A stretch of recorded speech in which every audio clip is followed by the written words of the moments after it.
কর্মফল। কর্মফল তো বটেই। দেখো, আমরা যখনই দেখি যে কেউ প্রচণ্ড পরিমাণে দুঃখ পাচ্ছে, কষ্ট পাচ্ছে, বা তার লাইফের মধ্য থেকে কোনো রকম সমস্যা চলছে, আমাদের মানুষের একটা টিপিক্যাল লাইন সবসময় রেডি থাকে যে এই কর্ম।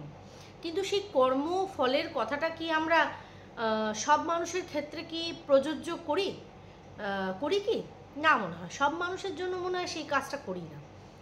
গুটি কিছু মানুষ আছে যাদেরকে আমরা দেখেছি যে একটা সময় তারা প্রচণ্ড পরিমাণে নোংরামি করেছে, প্রচণ্ড পরিমাণে মুখ খারাপ করেছে, প্রচণ্ড পরিমাণে অন্যকে দোষারোপ করেছে বা অন্যকে বলেছে। আজকে সে তার সাথে যে যে জিনিসগুলো হচ্ছে সেগুলো সম্পূর্ণরূপে কর্মফল। আর আমরা মানে আমি বিশেষ করে আমার কথা বলছি, ওয়াইটির বাজারে এসে আমি ভদ্রতাকে নগ্ন হতে দেখেছি। ওয়াইটির বাজারে এসে ভদ্রতাকে নগ্ন হতে দেখেছি, সম্মানকে রাস্তায় গড়াগড়ি খেতে দেখেছি। ওয়াইটি আমাদের দেখিয়েছে। বাস্তব জীবনে অতটা সুযোগ পাইনি এই কারণে, না পরিবার বাপের বাড়ির লোকজন না শ্বশুরবাড়ির লোকজন তাদের মধ্যে এরকম ক্রূর মানসিকতা দেখতে পাইনি। বাইরের জগতের সাথে খুব যে একটা অ্যাটাচ তা না, যেহেতু হাউসওয়াইফ, বাড়িতেই বসে থাকি, বাইরে বেরিয়ে সেইভাবে কোনো কাজকর্ম করি না, তাই লোক চড়িয়ে খাওয়ার মতন এক্সপিরিয়েন্স নেই যে কার মনের মধ্যে কতটা নগ্নতা রয়েছে সেটা বুঝি না। মনে করি মোটামুটি ভালোভাবে যে কথা বলছে তার মনটা ভালো, এটা মেনে চলি। কিন্তু ওয়াইটিতে আসার পরে বুঝলাম যে এটা কখনো সম্ভব না। তোমার সাথে আজকে যে মিষ্টি সুরে কথা বলছে, কালকে যে তোমার চরিত্রের তার বা তোমাকে সে ভরা বাজারে নগ্ন করবে না তার কোনো গ্যারেন্টি নেই। আর এগুলো হচ্ছে, আগামী দিনেও হয়তো হবে। মাঝখানে ওয়াইটিটা বেশ একটা সুন্দর একটা লাইন ধরে নিয়েছিল, মানুষ মানুষকে কাটাছেঁড়া খুব কম করছিল। আজকের দিনে দাঁড়িয়ে এখন যা আমি কিছু ক্রিয়েটারের ভিডিও দেখছি, সেখানে পুনরায় আমি সেই আগের ওয়াইটিকে খুব দেখতে পাচ্ছি, যেখানে প্রচণ্ড পরিমাণে নোংরামি হয়েছে। আর সেটা বেশি দিন না, এই হালের কিছু জিনিসের পর থেকে তৈরি হয়েছে। ঠিক আছে, এক তো শুয়ের এই ধরনের কর্মকাণ্ড, ওদিকে সীমাদির হাজব্যান্ড শুভদার হসপিটালাইজড হওয়া, কিছু কিছু টাইম থেকে এই বিষয়গুলোকে শুরু হয়েছে। তো আমি কদিন ধরেই দেখছি, কিছু জিনিস দেখছি। দেখো, দোষ গুণে মানুষ, তোমার কোনো দোষ নেই, আমার সব দোষ, আর আমার কোনো দোষ নেই, সব দোষ তোমার, এইরকম বলছে যারা, তাদের কথা শুনেই আমার হাসি পাচ্ছে। তো ভাবলাম সেই বিষয়ে দুটো কথা বলি। দেখো, শুনতে জ্ঞানের মতন হলেও এটা বাস্তব কথা, এটাই বাস্তব। জ্ঞান দিয়ে লাভ নেই, এটাই বাস্তব, এটা হচ্ছে। আজ অন্যের সাথে হচ্ছে, কাল আমার সাথে হতেই পারে। যাই হোক, তার আগে বলি welcome back to my channel. কেমন আছো তোমরা সবাই? আশা করি সবাই ভালো আছো, আমিও ভালো আছি। দিনের ফার্স্ট ভিডিও, আর অবশ্যই করে ইম্পর্টেন্ট ভিডিও, কারণ মানুষের মধ্যে থেকে মানবতা জানলা দিয়ে বেরিয়ে চলে গেছে, নেই, একদম 0% নেই। ঠিক আছে, তো এটা তো আমাদের মানুষদের জন্য খুব লজ্জাজনক যে আমরা দেখতে মানুষের মতন কিন্তু আসলে আমরা মানুষ না। বুঝতে পারছি? তো সীমাদি, হ্যাঁ, অবশ্যই করে তার কর্ম খারাপ। তার কর্ম যদি খারাপ না হতো, তার জন্মটা কি এমন হতো? এটা দিয়েই শুরু করি। কারণ সর্বপ্রথম মানুষ এই জন্মের দিকে হাতটা বাড়ায়। দেখো, কোনো সন্তান বা কোনো শিশু ভগবানের থেকে লিখিয়ে যতটুকু পাওয়া সে নিয়ে আসে। সে কখনো আশা করতেই পারে না যে আজকে কারুদের দুটো মানুষের মিলিত প্রয়াসে আমার একটা ছোট্ট প্রাণকে জন্ম দিয়ে তারা সেটাকে নিতে পারবে না, তাই ফেলে রেখে দেবে। সেখানে সেই ছোট্ট বাচ্চাটার দোষটা কোথায়? থাকে কি কোনো দোষ? থাকে না। কিন্তু আমরা যারা কিনা ভদ্র সমাজে বাস করি, সেই ভদ্র সমাজের মানুষগুলো প্রতিনিয়ত সেই বাচ্চাটা বড় হওয়ার পর তাকে এটা বলি, अरे तू तो गंदी नाली का ही कीड़ा है, तुझे तो तेरे माँ बाप ने फेंक के गया था। অথচ এই কথাটা কিন্তু বুক বাজিয়ে সেই বাচ্চাটাই সামনের মানুষগুলোকে বলেছে, কি ভেবে? যে আমার জন্ম পরিচয়টা মানুষের কাছে লুকোনো থাকবে কেন, নিজের ভালো মন্দটা তো তাদের সাথে আমি শেয়ার করতেই পারি। সে কি ভেবেছে? সে ভেবেছে মিথ্যে দিয়ে শুরু করব কেন, সত্যিটাই থাক। মানুষের কাছে এটা তুলে ধরি, মানুষ জানবে, মানুষ বুঝবে, কিন্তু সে বোঝেনি যে মানুষ এটাকে তারই এগেনস্টে নোংরায় পরিণত করে প্রতিনিয়ত তাকে গালি করবে, তার জন্মের জায়গাটাকে গালি দেবে। বোঝেনি। ভাগ্যক্রমে অন্য মানুষের হাতে সে পড়ে, সে বড় হয়, সে বড় হয়। কোথায় বড় হয় সেটাও সে বলে। হায় রে হায়, চালাক, অতীব ধূর্তবাদ যদি চালাক হতো তাহলে তো সর্বপ্রথম এগুলোকেই ঢাকতো। বলবো না নিজের জন্ম পরিচয়, কার বাবার সাথ দিয়ে সে জানবে যে কোনখানে ওর জন্ম, কার বাবার সাথ দিয়ে জানবে যে কোন পরিবেশে ও বড় হয়েছে? কিন্তু না, সে বুক চিতিয়ে বলেছে। ওই যে কথায় আছে না, এখন খুব ব্যবহার করছে আমাদের ইপু দিদি, যে যেমন ঢেমনি জগৎ দেখে তেমনি। কারণ ইপু দিদির এই ভাষাগুলো সুপ্ত মনের গুপ্ত ভাষা, না না, গুপ্ত মনের সুপ্ত ভাষা, তাই এই কথাগুলো বেরোচ্ছে না। ইপু দিদির সাথেও কোনো লেনা দেনা নেই, শুধু হাসি পায় এটা ভেবে যে ইপু দিদির মা বাবার শিক্ষার কাছে আমার মা বাবার শিক্ষাটা জিতে গেছে, কারণ এখনও তাকে ইপু দিদি বলছি না, নোংরামি করছি, কিন্তু তাকে আমাকে 49 বলতে হচ্ছে। ইস ইপু দিদি, তোমার মা বাবার শিক্ষাটা একদম ফেল হয়ে গেল, একদম জিরোর খাতায়, একদম জিরোর খাতায়। এখনো আমার চিনু তোমাকে যেভাবে ডাকতো সেইভাবেই ডাকে, সেইভাবেই ডাকে, সেইভাবেই ডাকবে।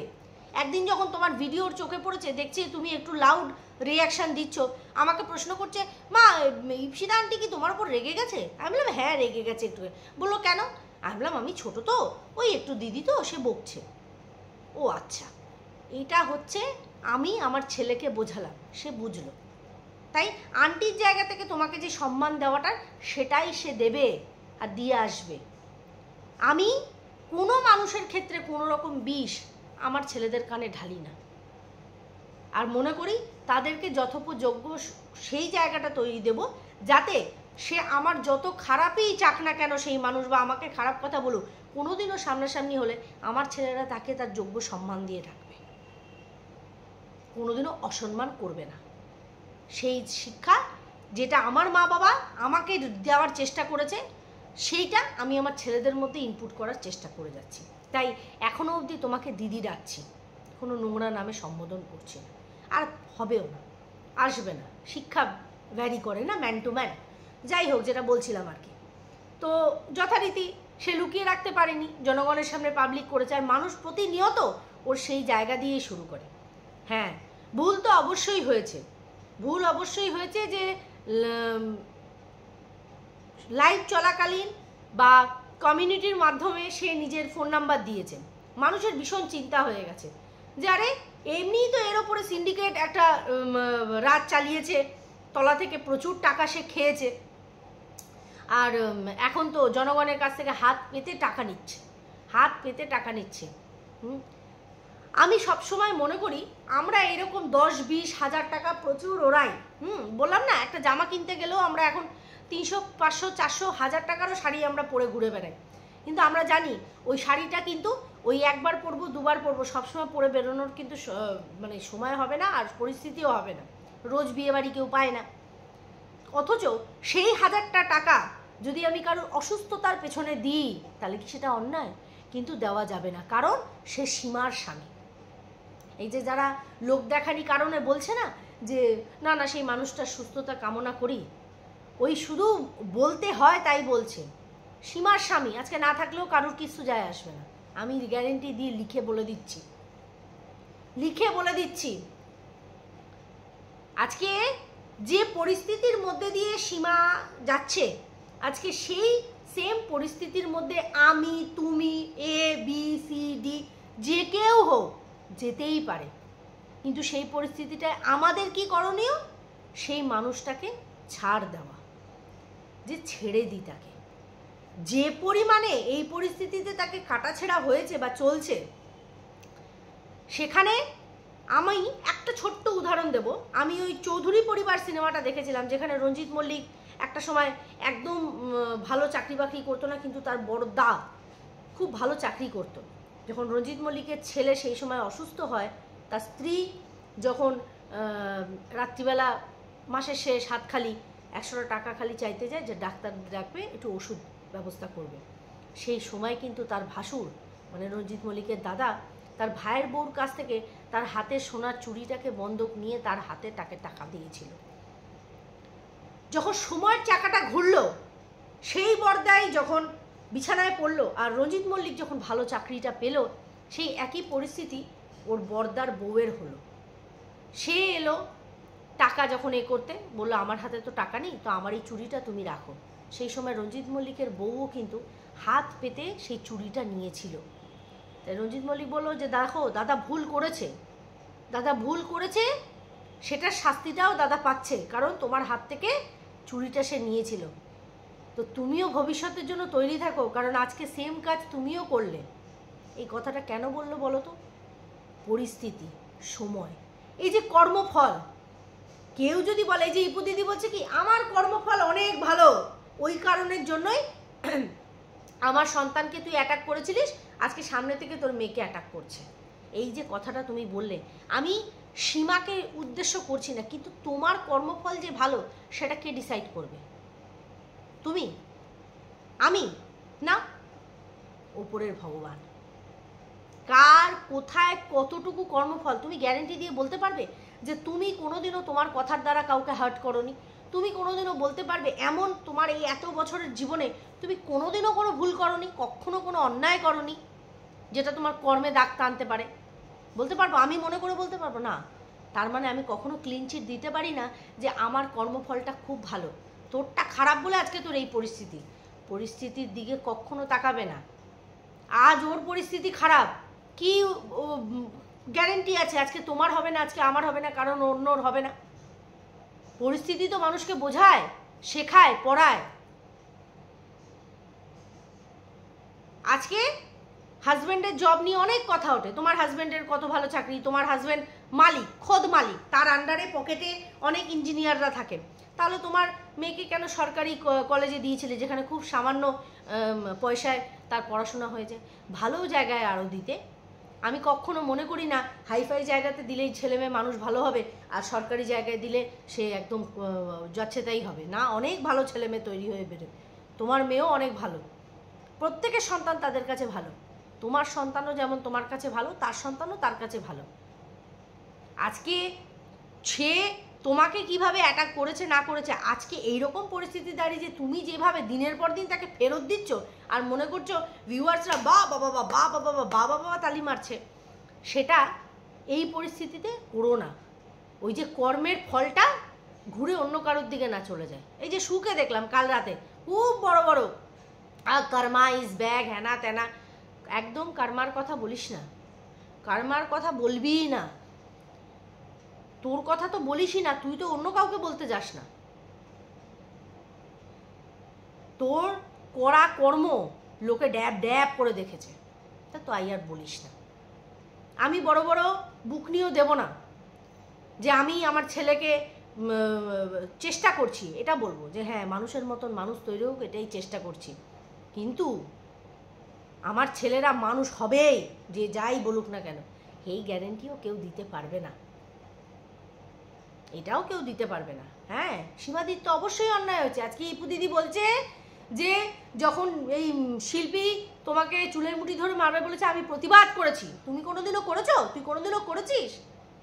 আরে তোমার হয়ে প্রতিবাদ করতে গিয়ে আমার চরিত্রের চচ্চড়ি করেছিল লাইভে বসে। তোমাকে এই ওয়াইটির দাদা ভাই বাজে কথা বলেছিল বলে উনি মনে করেছিলেন, সীমাদি মনে করেছিল যেহেতু ওই সঞ্জয়ের ছেলের স্কুলের বিষয়টা নিয়ে আমি মুখ খুলেছি, এই জন্য ও ওয়াইটি দাদাভাই সাহস পেয়েছে তোমাকে উল্টোপাল্টা কথা বলার। সেইটা ভেবে নিয়ে তোমার হয়ে মানে তোমাকে কেন বলেছে তার জন্য আমি দায়ী, এটা বলে আমার চরিত্রের ভাজিপাড়া করেছে যে আমি আমার ছেলেদেরকে পাশে শুয়ে নিয়ে নোংরামি করি। বলুক না, উনি দেখাক না তোমাদের কাছে যে আমি কি কি নোংরামি করেছি। তাকে সেই লেভেলে গিয়ে চিরফার করতে পারি বা করতে পারতাম, কিন্তু আমার সায় দেয়নি। ওই যে বললাম, ছেড়ে রেখে দিয়েছি, নিজেরটা নিজেই বুঝবে। আমি যদি তাকে কোনো সময় যে বারোয়ারির জায়গায় তো যে রাধানগর বারোয়ারি জায়গাটার নাম এই যে আমি বলতাম, এটা যেমন কটাক্ষের সুরে আমাকে বলা যায়, আমাকে নিয়ে, যে আমাকে বলে রিম্পা খুব হটকারী সিদ্ধান্ত নেয়, সেই দিনকে হটকারী সিদ্ধান্ত সীমাদি নিয়েছিল, সীমাদি নিয়েছিল, যার জন্য তোমার হয়ে বলতে গিয়ে আমার চরিত্রের চচ্চড়ি করেছে। আর তুমি আজকে বসে বসে সেই জায়গায় আমাকে 49 বলছো, বুঝতে পেরেছো ইপু দিদি? এইটাই হচ্ছে আসল কারণ। বড় বড় সব এখানে জ্ঞানদাতারা হাত পেতে পেতে ভিউয়ার্সদের কাছ থেকে ক্রাউড ফান্ডিং করছে, কেউ 5,000, কেউ 18,000, কেউ এই। আমি তো ফেসবুকে দেখলাম একজন তো নিজের ট্রিটমেন্টের জন্য চোতা দিয়ে দিয়েছে, 1,20,000 টাকা লাগবে, ভিউয়ার্সরা বসে আছে। আমি সেটাকে অন্যায় বলবো না, কারোর চিকিৎসার জন্য যদি আমি ন্যূনতম সাহায্য করতে পারি। হয় না আমাদের ফ্যামিলির মধ্যে, পরিবারে হয় না? যদি দেখি সে পয়সা ঢেলেছে, তারপরে এবার সে আটকে গেছে, সে না পারছে গিলতে, না পারছে ওগড়াতে, তো মানুষটাকে মরার জন্য ছেড়ে দেবো? আগ বাড়িয়ে যাই না? আমার বম্মার ক্ষেত্রে খোদ হয়েছে, জেঠু নাই নাই করে 3 লাখ 3.5 লাখ টাকা, আজ থেকে 2008-এর কথা বলছি আমি, আমার বম্মার যখন ব্রেন স্ট্রোক হয়, প্রায় 3 থেকে 3.5 লাখ টাকা খরচা করেছিল। তারপরে বাকিটা পরিবারের লোকজন তাকে সাহায্য করেছে, সেই টাকা কেউ ফেরত নেয়নি, কিন্তু জেঠু রিটার্ন করেছে, কেউ নেয়নি। আমার বাবা তো হাতই দেয়নি যে খবরদার কখনো না, করি না আমরা। প্রবলেমটা কোথায়? আরে বাবা, কেস খেয়ে তো আর পয়সা চাচ্ছি না হাত পেতে যে আমাকে কেস থেকে বাঁচাও, লোকের পেছনে বাঁশ মেরেছি, এবার আমি বাঁশ খেয়েছি, এবার আমাকে বাঁচাও। কেউ মরণাপন্ন, সেই মানুষটার জন্য পয়সা। অন্যায় দুতরফে হয়েছে, কর্মফলের চিন্তা শুধু কেউ অন্যকে বলো না, এইটুকুই খালি বলবো। পরিস্থিতি বুঝে কেউ কথা বলছে না, কেউ কথা বলছে না যে পরিস্থিতিটা বুঝে কথা বলি, পরে বলি, জমা থাক না, বলার অনেক সুযোগ পাবো। না না, ইপু দিদির ভিউজটা এই সময় টানতে হবে, তো ভিউজ টানতে হবে না? ও তো অসভ্য, ও তো ফালতু, খুব জঘন্য মহিলা। জন্ম পরিচয় তখন জানতে না, যখন গলায় গলায় বন্ধুত্ব করেছিলে, যে ওরকম নোংরা জায়গায় বড় হয়েছে, ওকে ডাস্টবিনের মা বাবা ফেলে দিয়ে গেছে, ওর সাথে আমার বন্ধুত্ব আমার রুচিতে বাঁধে, রুচিতে বাঁধে। ভাবনি তখন মানবিকতা ছিল? আর এখন মানবিকতা যে যেমন ঢেমনি, জগৎ দেখে তেমনি। তোমার ক্ষেত্রেও তো প্রযোজ্য, তোমার ক্ষেত্রেও তো প্রযোজ্য। খুব অনায়াসে এখন গাল মন্দ হেভি ভাষা তোমার বেরোয়, খাট কাঁপাও। যার সাথে কাঁপিয়েছিলে প্রথম, এখনো তার সাথেই কাঁপাচ্ছ। বাবা, এখনো কাঁপাও? ও, লোকে হাত পেতে পেতে ক্রাউড ফান্ডিং করে পয়সা তুলে নিচ্ছে, আমাকে 49 বলতে ইপসিতাদির 2 মিনিট লাগছে না। আমি তাই ভাবি, হ্যাঁ, এরা অন্যের বিচার করে। আমার কাছে আপনত্বের কোনো দরকার নেই, ওয়াইটি এখানে আপন শালা না, অনেক আপন দেখলাম, কিন্তু আমার একটাই বক্তব্য, পরিস্থিতি বুঝে চলো। মানুষকে কাটাছেড়া করার অনেক সুযোগ পাবে, কিন্তু অ্যাটলিস্ট বোঝো তো যে কার কখন পরিস্থিতি চলছে। আজকে আমি যদি দেখি যে এইরকম করুণ পরিস্থিতি, ঠাকুর না করুক কারোর হোক, হচ্ছে, আমার এমন সহক্রিয়েটারে হচ্ছে যাকে আমি কখনো পছন্দ করি না, তা কী করবো তখন? তাকে কি খিল্লি মারবো, খিল্লি ওড়াবো? কখনো সেটা সাজে না। ওই তখনই তোমার কর্মটা তুমি দেখিয়ে দিচ্ছ। ফলের চিন্তা তো করম কিয়ে যা, ফল কি চিন্তা না কর, ওই কর্ম করে যাচ্ছ, ফল তো পরের কথা। এইটুকুই আমার বলার, যে মানুষটা নিজের জীবনে সেইভাবে কিছু পাইনি, তার কাছে তার মেয়েকে ওইটুকু তৈরি করাই বিশাল মহৎ ব্যাপার। ওই জন্যই একটুখানি হাঁকডাকটা বেশি করে। নর্দমার ধারে ফেলে গেছিল, সেখান থেকে দোতলা বাড়িতে বউ হয়ে এসেছে, সেই জন্যই একটুখানি হুড়ুম দুরুমটা বেশি করে। মানুষ যখন ওই না চাইতে অনেক কিছু পেয়ে যায়, মানুষের কাছে সেটা বিশাল বড় একটা ব্যাপার হয়। এটাই ঘটেছে তার সাথে, আর কিছু না। আর পড়ে রইল বাচ্চার বাবা, যার জন্য ও ওই সিন্ডিকেট চালিয়েছে। তো বাচ্চার বাবা কি তখন হাতে চুড়িয়া পড়েছিল, না মুখে ওই কুলুপিয়া এঁটেছিল? এখন যখন বড় বড় বুকনি মারতে পারছে, তখন কি করেছিল? হাতে চুড়ি পড়েছিল নাকি? চুড়ি পড়েছিল, ইপু দিদি গিফট করেছিল মনে হয় সেই সময় চুড়িটা। সেই চুড়িটা সেই সময় পড়েছিল, তখন আটকাতে পারেনি সীমাকে ঘর থেকে বার করে দরজাটা, যে বেরোন, ঢুকবেন না। তখন মুখের মধ্যে ফেবিকুইকগুলো এমনভাবে আটকেছিল, ঠোঁট এখান থেকে একবারে জিভ সমেত আটকে গেছিল, উত্তরই দিতে পারছিল না। বড় বড় কথা। আমার কাছে কেউ এখন আপন না, কেউ আপন না, শুধুমাত্র এইটুকু যে মানুষের পরিস্থিতি। আজ অন্যের খারাপ দেখে আমি তাকে এত কটাক্ষ করছি, কাল সেই পরিস্থিতি যে আমার আর তোমার হবে না তার কোনো গ্যারেন্টি নেই। তো যে যেমন করবে সে নিজের ভবিষ্যতের জন্য রেডি থাকবে, এইটুকুই বলা। সবাই খুব ভালো থেকো, সুস্থ থেকো, দেখা হচ্ছে নেক্সট ভিডিওতে, ততক্ষণের জন্য টাটা।